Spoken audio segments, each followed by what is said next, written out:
Welcome to the Pathfinder Legacy Podcast, where we help farmers, ranchers, and business owners create a seamless transition plan for the future.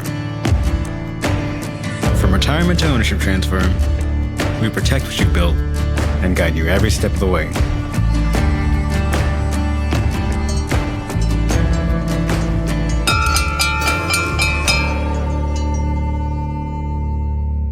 Hello, all. Welcome back to Pathfinder Legacy, the show where farm families turn hard conversations into real plans. I'm your host, Heidi Olson, and we're gearing up for estate planning awareness. If you don't have a plan, the state has one for you, and I promise you're not going to like it. Today, we're going to tackle one of the most painful and expensive mistakes I see families make over and over again: dying without a plan. Now, I get it. No one likes thinking about death. No one wants to talk about their mortality. It's uncomfortable, but estate planning isn't about death. It's about giving direction. It's about protection for your family, for your assets, for your spouse, your children, or any legacy that you've spent a lifetime building. And if you don't take the time to write your story, the court will write it for you. And trust me, you probably won't like how they end your chapter. One of the most common phrases I hear is, "I don't need an estate plan. Everything will just go to my spouse or my kids." And every time I hear that, I cringe because that's simply not true. What if all of your assets aren't titled with your spouse's name on it? What if you and your spouse pass away in the same vehicle with an accident? Now what? Now who's going to pick and choose how those assets should be distributed? If you die without a will or a trust, that's called dying intestate. The state steps in, laws dictate how your estate is divided, who gets what, and when they get it. It doesn't matter what you told someone over coffee or wrote in a text message. Without legal documents, your wishes don't count. And here's the kicker. The law doesn't know your story. It doesn't know who sacrificed alongside you to build the farm or your family business. It doesn't know which child should be running the operation or which one isn't responsible for with money. It doesn't know who you trust to make hard decisions. It's only going to follow a formula. And often, that formula will tend to tear families apart. Let me tell you about a family I worked with a few years ago. Their dad passed away unexpectedly. They owned 1,200 acres of farmland, had a trucking business, and a lifetime of work. And he passed away without a will. By law, his estate was split between his second wife, he was married more than once, and his 3 adult kids from his first marriage. And let's just say, they did not see eye to eye. The stepmom wanted to sell everything and move to Arizona. Of course, who wants to stay in the Midwest in the winter? And there were funds possibly coming to her. The kids wanted to keep farming. Neither side would budge. What could have been settled in a few months turned into a lengthy probate battle.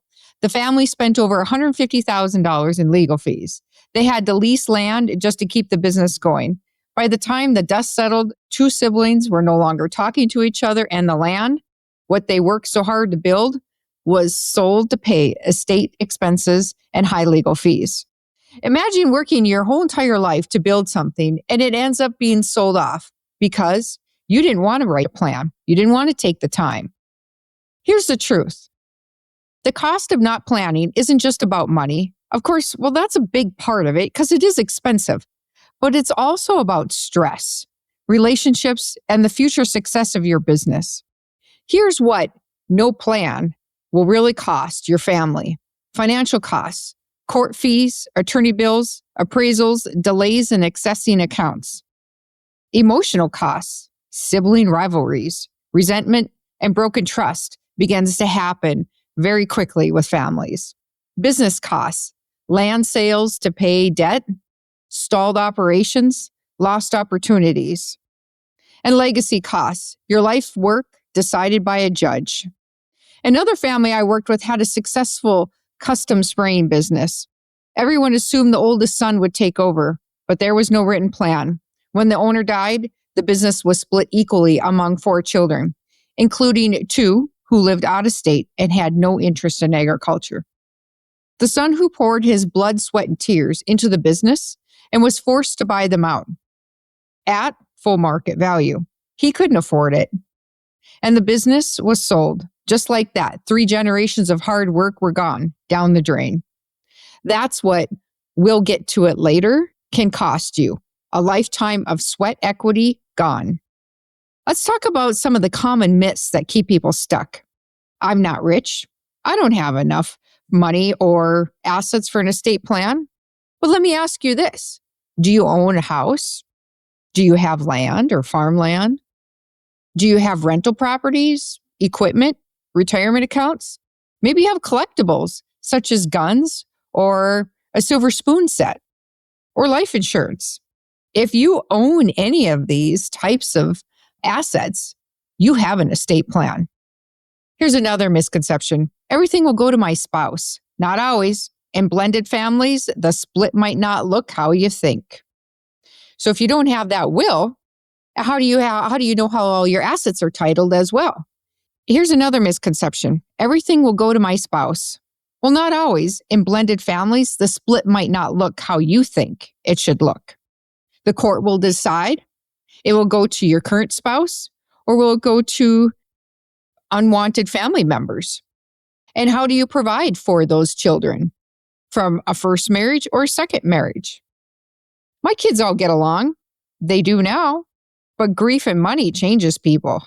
I've seen it so many times where clients say, well, we all get along. And then 10 years later, I have a client come in my office and say, I've been waiting for years for this money. Okay, so tell me this. You've been waiting 10 to 12 years for your mom to die? Is that what you're telling me? Blank stare. But what they really wanted was the payoff from the mortgage for mom's house. It's too expensive.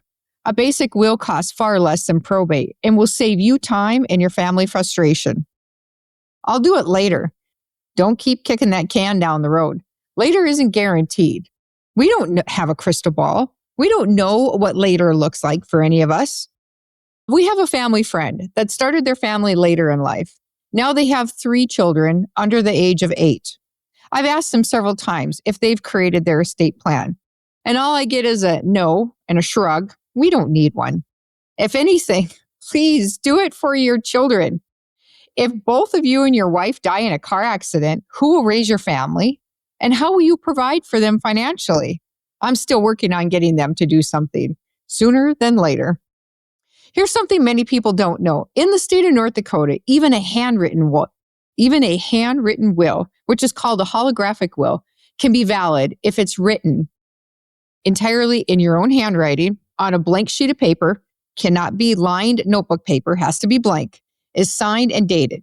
Well, it's not really professional or ideal, but it's better than nothing. So several years back, my husband and I were taking a trip over the ocean. We left our 2 young girls with my parents. We handwrote our wills on a blank sheet of paper and left them with my mom. She was absolutely mortified that I even would talk about such a thing, saying, Heidi, you're not going to die. Well, I don't plan on it. But if something happens, we need to make sure that the girls are taken care of and that we can appoint a guardian. My parents, as they get older, do they want to raise 2 young children? We have all of these things to think about. And then who's going to manage those assets? Who's going to manage the farm? Do you continue to keep it in a trust? Do you sell it off? But why leave those decisions in someone else's hands when they're not the ones directly operating that business? I once worked with a single dad who was in a life-threatening accident. He had 2 minor children and an ex-wife. If he didn't pull through his next surgery, his assets would have more than likely gone to his 2 children, leaving his ex-wife in control as their guardian. But I had him do a handwritten 2-page note. Who should run the farm, how he wanted the land divided, and what he wanted for his kids. It wasn't perfect, and maybe he didn't have time to think about all of his bases before he went into surgery. But that note, the handwritten will, gave the direction needed, and it gave him a peace of mind to focus on his recovery. And not to mention, it prevented years of potential fighting and loss to an ex-wife. Now, that's how powerful even the simplest written plan can be. Here's the truth. A full estate plan might include trusts, LLCs, life insurance, business succession plans, and yes, those things are powerful. But if you do nothing else, please promise me that you will at least write a will. Name an executor, spell out how you want things divided, appoint guardians for minor children, and make sure the people you trust know what you want. Don't leave it in the hands of your estate to decide. When you do that, you're giving a stranger control of your minor children, cash, house, land, any business assets that you have. So doing nothing is still a plan. It's just not the one that you chose. I've seen families lose farms, lose businesses, and lose family relationships, not because they didn't care, but because they didn't plan. And I've seen families thrive because someone took the time to write their wishes down. So here's my challenge to you. Before this week is over, commit to writing a will, even if it's a handwritten on a blank sheet of paper. And even if it's simple, your family at least deserves that. At the end of the day, estate planning isn't about death. It's about direction. It's about making sure you've worked so hard, making sure. At the end of the day, estate planning isn't about death. It's about direction. It's about making sure what you've worked so hard for doesn't end in a courtroom or a family feud. Thanks for joining me on the Pathfinder Legacy Podcast. If you found today's episode helpful, share it with a friend or a business or farm family. And if you're ready to start the conversation, let's talk. Book a 30-minute discovery call. You can connect with me at pathfinderlegacy.com. Until next time, I'll see you between the ditches. Thanks for listening to the Pathfinder Legacy Podcast, where your future is our focus.